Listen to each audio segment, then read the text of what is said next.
প্রধান নাম যার আসে তিনি হচ্ছেন আসাদুজ্জামান তপন, ডোমাইন ইউনিয়নের চেয়ারম্যান। এই চেয়ারম্যানের বিরুদ্ধে আরো অনেক অপকর্মের ঘটনা আছে।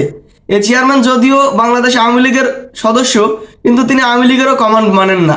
তার শক্তি কি তারাই ভালো জানেন।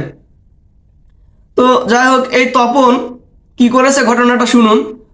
আমরা যতটুকু নিউজ পোর্টালে স্থানীয় মানুষের বরাত দিয়ে শুনলাম যে সে চাঁদার দাবি করেছিল, সে চাঁদাবাজ, এটা চিহ্নিত, এটা সকলেই জানে। চাঁদা দাবি করেছিল, তো এই দুই ভাই চাঁদা দিতে পারেনি বা দেয়নি, এবং এই দুই ছেলের আসাদুল এবং আরশাদুলের বাবা এই কথা শোনার পরে তাদেরকে সেখান থেকে চলেও যেতে বলেছিলেন। তো তারা সেখানে যায়নি। তো পরবর্তীতে পরিকল্পিতভাবে কে বা কারা মন্দিরে অগ্নিকাণ্ডের ঘটনা ঘটিয়েছে, সেই দোষ এই দুই ভাইয়ের উপর চাপিয়ে তাদেরকে পিটিয়ে হত্যা করা হয়েছে।